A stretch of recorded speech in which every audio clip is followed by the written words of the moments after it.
Edit Mutsoji here, and I'm back to talk about Star Trek Strange New World Season 1, Episode 8, and my thoughts on this episode.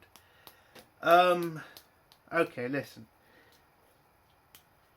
Oh, this is hard to say, this really is. The episode was shit, overall. I mean, it was. But the ending was amazing, strangely. And I'm kind of surprised. Listen, everything else in this episode, Pike, Lana, stuff, every other character in this. I mean, Sparks, wow, terrible acting. But the Doctor, his daughter, it's that. I mean, wow. Yeah, I'm pretty surprised. I mean, listen, the majority of this episode, 70% of this episode is shit. The acting is appalling. The story overall is boring. And sometimes, I mean, pretty hard to watch. Yeah, and the fight scene, the only fight scene in this episode, pretty clear that they needed to train a lot more at it, because Christ, it was terrible. But the ending is what's the only thing that saves the episode for me. Now listen, the episode's shit, but again, that ending was amazing. I mean, the choice, and I mean, I'll get to go into that in spoilers, but I mean, overall for this show, it's a 0. I mean, for this episode, it's a 0. But when you add in the ending, it goes up to a 5 for me. So, yeah, I'll give the episode overall a 5. Again, I like the ending. I'm happy they gave the Doctor an episode. Finally, Nurse Chaplin decided to take a step to the side and let the Doctor have an episode where he is not so reliant on her. But listen, the trailer did show a lot of stuff that they really shouldn't have. They should have done this episode completely differently. It didn't need to be this theatrical bullshit. It really didn't need to be. It could have been a different story. I mean, if you look at the Orville episode 2, how they did kind of a horror episode, I think that would have worked better in this situation. I know a lot of people are going to say, the book that this is based, the book that this was kind of taken from, is kind of a vital point of the episode. I get that, but this is the wrong time to make the crew look like fucking morons, especially this crew. I mean, they're not strong actors and actresses to begin with, and you're making them do comedy. Yeah, bad decision. Very bad. I mean, Pike in this episode was pathetic, and I mean pathetic. But God, I lost a lot of respect for a lot of the crew in this episode. Not the Doctor. He is fucking amazing. I loved his character in this episode. Again, he's the only saving grace so far for me. I mean, in this episode, he shone. He fucking shone. And we got a little bit more of other characters too, which I'll go into in spoilers. But yeah, I mean, again, it's the episode just. I mean, the ending just does save the episode for me, and that's why I'm giving it a 5, because it was just such a great ending. And yeah, that's the end of my non-spoiler review. So if you don't want to hear spoilers, leave in 3, 2, 1. So the episode starts off with the Enterprise trying to survey some nova or something. Sorry, nebula. So they're scanning a nebula, and they've done their scans, and the Enterprise is preparing to leave. And so Pike orders the helmsman, whose name is, what the hell is her name again? Ortiz? I think that's her name, Ortiz. So Ortiz got a lot of screen time in this episode. I would say completely the wrong time to do it. Could have done it in early episodes. You really want her fucking majority of her screen time in one episode to be the most silliest episode, I'm guessing, of this entire series. Really? Anyway, so Ortiz prepares to jump to light speed, and she can't go because the Nebula is blocking the hyperdrive. Not hyperdrive. Why the hell am I saying hyperdrive? The warp drive. The warp drive. And so Spock says maybe the Nebula is, interfering with the ship's engines. So Pike contracts Hammers. Hammers says, nah, nothing wrong with the engine, mate. And says, well, we should just use, what's it called again? Impulse. So, they decide to go impulse. But apparently that doesn't work either. But this time when the ship stops, Ortiz just goes flying on the floor and gets hurt. And they call down to the Doctor. And, he's with experiments he's doing to try and cure his daughter of her cancer or something. And, he heads to the bridge to, check on Ortiz. But when he gets to the bridge has then turned into this theatrical place. And then Pike is dressed in this really weird shit gown. Listen, I didn't get any of the fucking names of these characters, okay? I only know the Star Trek names they have. I'm not going to try to bother with their fucking book names, okay? So, the Doctor comes onto the bridge. He gets greeted by Pike as the king. Everybody starts bowing to him. And when he asks about Ortiz, Ortiz comes over. It turns out Ortiz is now his bodyguard or something. And Pike lets him tries to get him to sit in the captain's chair, but he won't. He goes over to the computer to check what's going on. Again, a lot of bad acting here. Really bad acting. Then he decides to sit. The Doctor sits in the captain's chair. Pike offers him a drink. Ortiz, stops him from drinking it because, this is supposed to be medieval fucking times. So, this could be somebody trying to poison the king. And she tastes the wine or the water, whatever the fuck they gave him. And, this, the whole start and middle of this entire episode is pretty shit. I mean, very shit. And the acting, Christ.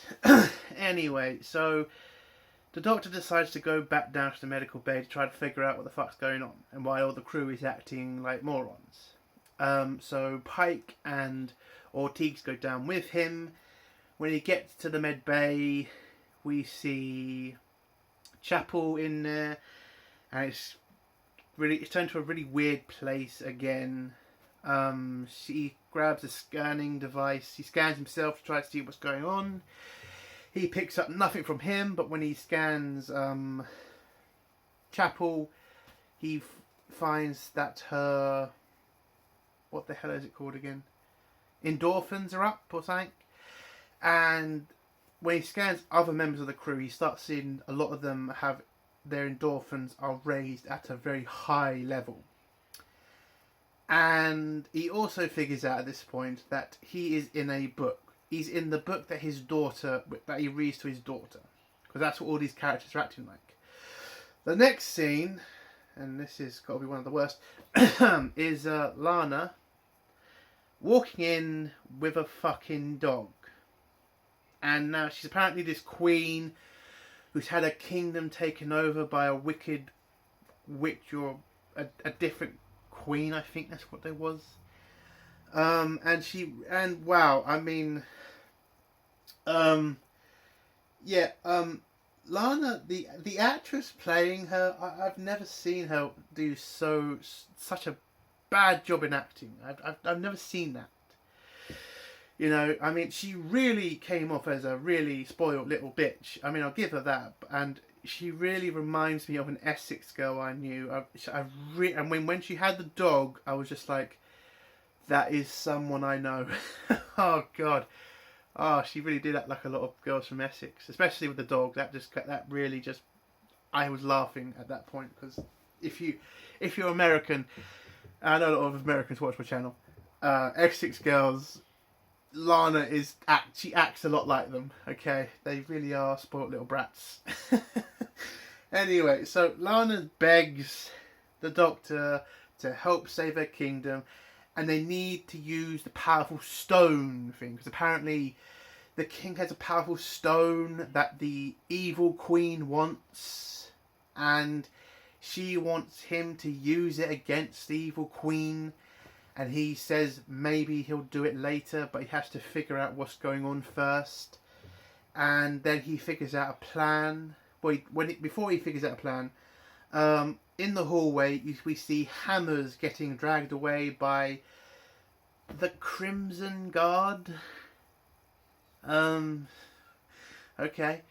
So the Crimson Guard have captured Hammers, but Hammers is not like the other members of the crew. He seems to he seems to be normal, and he doesn't understand what's going on and why the crew are acting so stupid.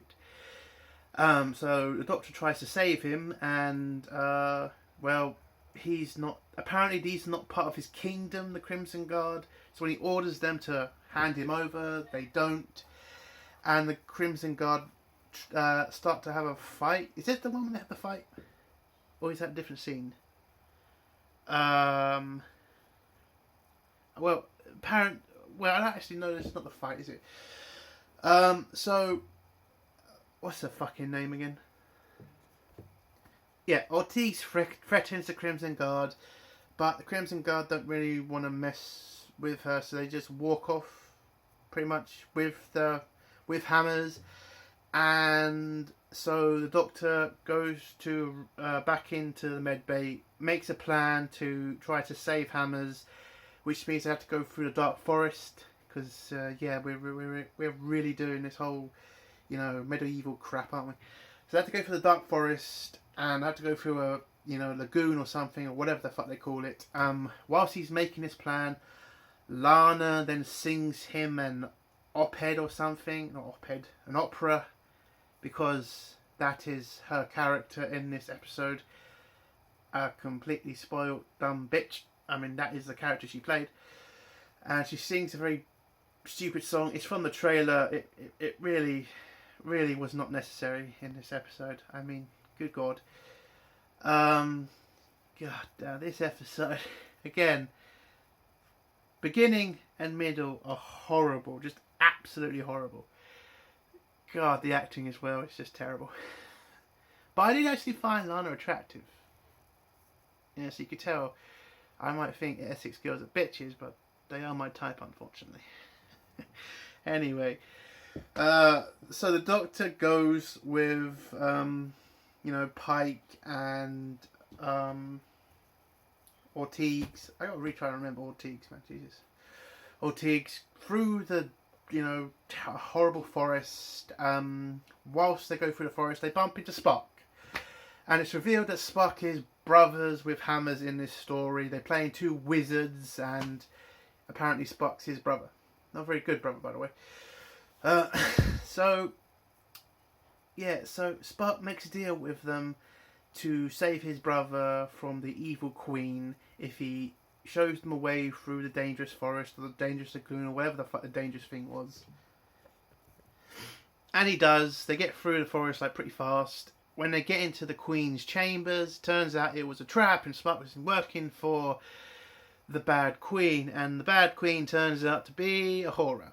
Uhura is the terrible queen, the evil queen, blah blah blah blah, who's wearing weird fingernail rings for some reason, and she threatens the Doctor.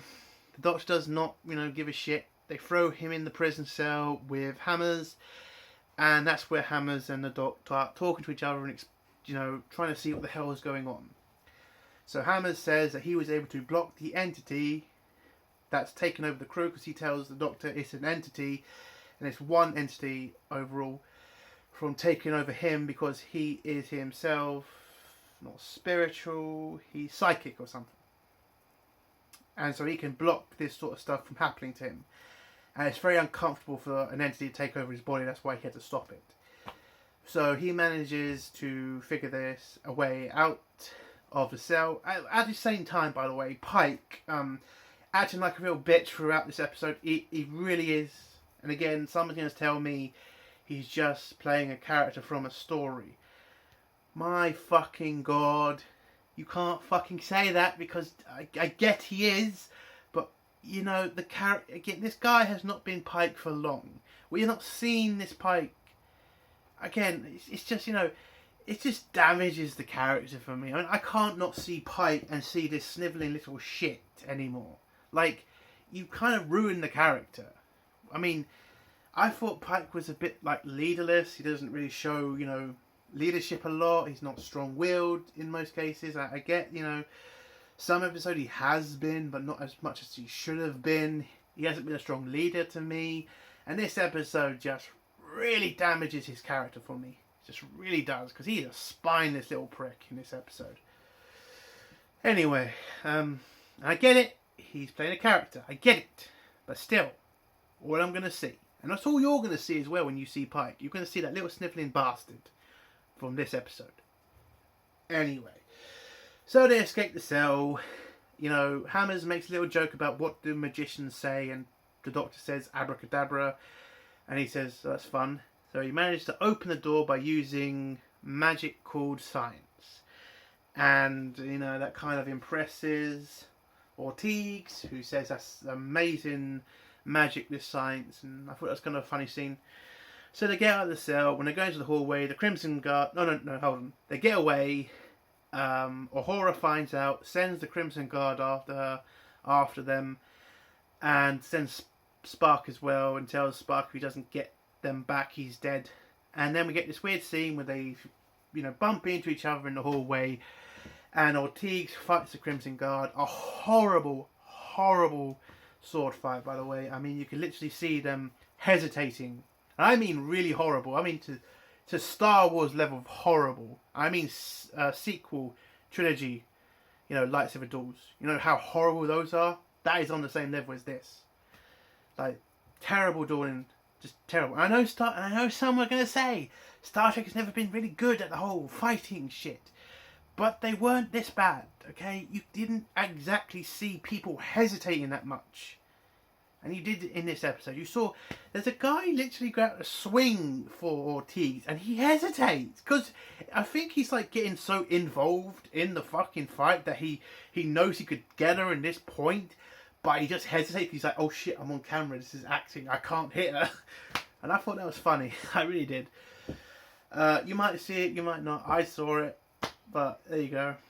Anyway, yeah, so they win the fight. The Crimson Guard get defeated because number one comes in and just fucking arrows all of them. Doesn't kill them, just knocks them out with her arrows. And it turns out she's this, in this story, she's some bloody forest warrior thing. I don't know. And, yeah. I'm just going to get through all this shit fast because it's getting boring now. So, it turns out Ortiz and number one are apparently in a relationship in this story. So, basically, they're lesbians scissoring each other, apparently. And, yeah. That's the work stuff in the episode. For a certain person. So that's them, apparently lovers in this story. So the king manages to what the hell am I saying? So after we find out about the lesbian couple, the Doctor finds out that, well, he's figured out what the stone is and where it is. And it turns out it's his daughter. That's the stone that the Queen is looking for. His daughter Akia, I think it's her name, Akia. I'm not going to say IKEA, it's Akia, right? It is Akia. Right, Akia is the stone. And he figures out where she is. And she is in his quarters because that's what she's wanted to see for a lot of her time on the Enterprise. At this same point, Pike, who ran away during the fight like a bitch, gets captured by Uhura's people. And he agrees to help Uhura capture the Doctor. And he bumps into the Doctor on his way to his room. And grabs the king. Why do I keep calling him the king? The Doctor puts a knife at his throat and Uhura comes in to say, give her the stone. or he or she will kill him and all his friends and his kingdom. And apparently that's what Pike got, the entire kingdom if he betrayed the king.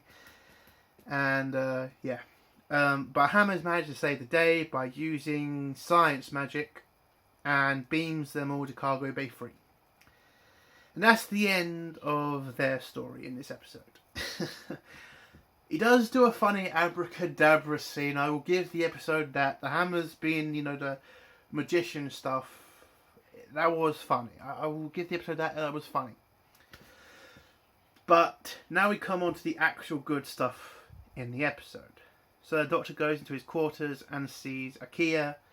She's apparently cured now of the cancer, and Akia tells the Doctor that she is in contact with the entity from the Nebula, and the Nebula wants to protect Akia and wants to keep her safe. So Hammers agrees to let the entity take over his body and use himself as a microphone for the Nebula. But this is going to hurt Hammers because when somebody takes over his body, it hurts him. So once the entity takes over Hammers, she talks to the Doctor and tells him that she cares about Akia. And Akia, she's alone, she has no friends, her life's not really a life. And the Doctor knows that it's not much of a life. And the Doctor tells the entity, listen, thank you for curing my daughter, but you need to release this crew. You're hurting my crew, you're hurting my friends. Thank you for looking after my daughter, but I need you to release the Enterprise. But the entity refuses because the entity cares about Akia. Doesn't want her to leave because if she leaves, the illness comes back and Akia will die soon. So the Doctor's given a choice. A real Sophie's choice here. He either asks the entity to release the ship and go with his daughter, or he can give up his daughter to the entity. And this is a very touching moment because, he doesn't know he can find a cure for his daughter. But there's a cure here that can help his daughter live for a long time and she would never die. Like a parent's dream right there. You'll never have to worry about your kids again. Or at least your kid. But if he does that, he'll never see her again, or at least he'll never be a dad to her, or a normal dad. And it is such a touching scene. It really is. And, it's a hard choice for him to make, but he knows he has to do what's best for his daughter, even if it does mean he'll never see her again or be a normal father to her. And Akia agrees to go with the entity, and she's excited because she's a kid. And she is excited. She wants to have a life, not just be stuck in a transport for the rest of her life. And the Doctor gives her up to the entity, and the entity takes her. And it is such a touching scene, it really is. And, Akia leaves, but she comes back in a few seconds. And she is all grown up, and there's a touching scene between the Doctor and the older Akia. The older Akia apparently looks like her mother, and that pretty much fills the Doctor with a lot of love. They hug, and Akia tells her not to worry about her, just to go out there and live his life. And they both just leave each other with a hug, and it's a very touching scene. The last part of the episode is the Doctor just telling us that the crew completely forgot about the last 5 hours, and that he will miss his daughter, and he'll miss reading her the books. And that's the end of the episode. And I liked it. I think that's the best part of the episode. That's the only reason I'm giving this a 5, other than the Hammer jokes. But yeah, it's a 5. I like the ending. I thought it was a really touching moment between Akia and the Doctor. I think, Doctor is a strong actor. I like him. I hope to see more of him. And good episode. That's a good ending to an episode. Not a great episode because all the shit in the middle and the beginning, but the ending, amazing. And that's the end of my review. If you like this review, give it a like. If you dislike this review, give it a dislike. And if you like my content, do think about subscribing. Entertainment My Old Soldier. Oh, hold on. I'm going to be watching Orville soon. If you have not watched the Orville, go watch it now. Don't waste time with me. Go watch Orville now. Entertainment Soldier. Bye.